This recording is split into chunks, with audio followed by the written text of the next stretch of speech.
Bienvenue dans cette autre vidéo. Je viens de parler de la première étape pour vivre un sevrage réussi et pour faciliter ta prise de décision pour te lancer dans cette aventure-là. Alors la première chose à faire, c'est vraiment de clarifier, de faire une photographie objective de ta situation avec l'alcool, de deux points de vue. Le point de vue des quantités d'alcool que tu consommes, des unités, et le point de vue de la nature de la relation qu'une partie de toi-même entretient avec l'alcool. Alors, le point de vue des quantités, pourquoi? Simplement pour être à la mesure de ce que tu t'apprêtes à vivre, pour pouvoir en fait être vraiment objectif par rapport à ça et choisir le chemin le plus adapté à ce dont tu as besoin pour te libérer physiquement. Est-ce que tu vas emprunter la voie d'un sevrage en milieu hospitalier ou est-ce que tu vas aller sur la voie d'un sevrage naturel dans ton environnement?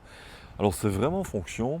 Il n'y a pas un qui est meilleur que l'autre. Je vais donner les avantages et les inconvénients. C'est vraiment en fonction des quantités consommées. Si tu consommes énormément d'alcool, tu as besoin d'être dans un milieu sécurisé du point de vue de ton psychologique, du point de vue de ton mental, du point de vue de ton émotionnel et aussi surtout du point de vue de ton physique. Il ne faut pas négliger ce que tu vas vivre avec l'alcool du point de vue de ton corps qui va se libérer et il y a des risques d'accident quand on consomme vraiment beaucoup d'alcool. Donc privilégier un milieu hospitalier à l'intérieur duquel tu vas soit faire une cure de sevrage, c'est uniquement le sevrage physique, soit une post-cure où tu vas un peu approfondir certaines choses.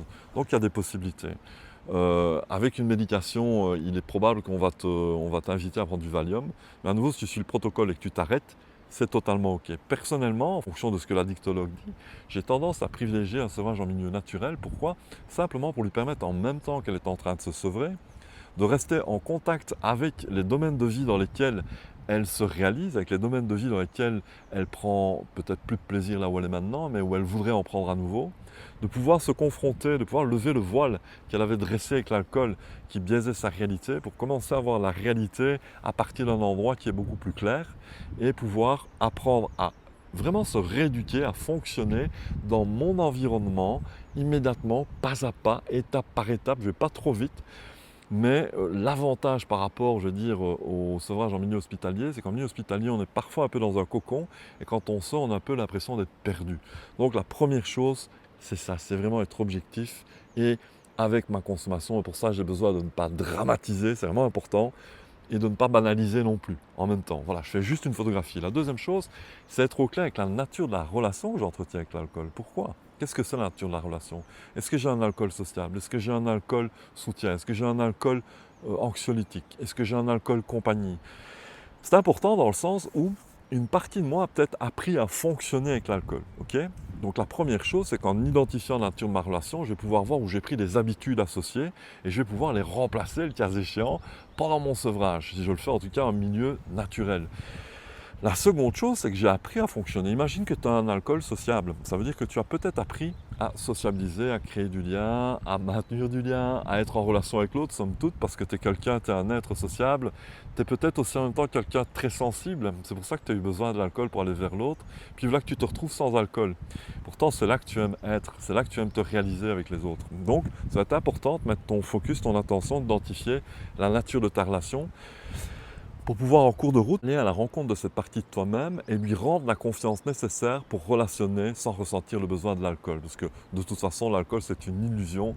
Hein, si tu fais une photographie de toi-même alors même que tu relationnes avec l'alcool, tu as plutôt l'air ridicule qu'autre chose. Ok?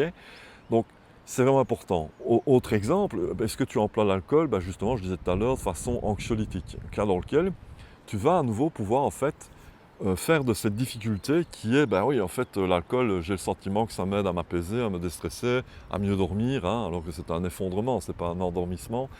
Je vais pouvoir en fait switcher, faire ce dont je parlais dans la première vidéo, c'est-à-dire transformer la difficulté en ressource. Comment? Simplement, je vais apprendre à ralentir, je vais apprendre à être plus en lien avec mon corps, plus à l'écoute de mes besoins.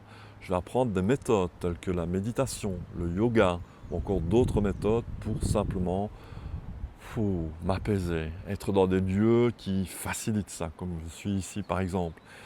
Donc, je vais développer une ressource qui va me permettre, en même temps que je la développe, d'approfondir la connaissance et la conscience que j'ai de moi-même et d'être plus en lien avec celui que je suis vraiment par nature. Un autre exemple, est-ce que l'alcool est comme un compagnon? Cas dans lequel je vais travailler encore à un autre endroit, je vais transformer cette difficulté qui est peut-être que je me sens seul, que je suis dans un mode repli, comme dans un refuge, en ressources, en redonnant du sens, en créant du sens dans ma vie, en me mettant en lien avec quelque chose qui m'anime mais que j'ai peut-être oublié parce que je me suis tellement isolé et je me suis tellement replié avec l'alcool que j'ai carrément oublié mes rêves. Donc je vais me remettre en contact avec quelque chose qui me fait waouh et qui me permet de recréer du sens dans ma vie. Et donc à nouveau, je vais développer une ressource qui va me permettre à nouveau d'approfondir la conscience que j'ai de moi-même.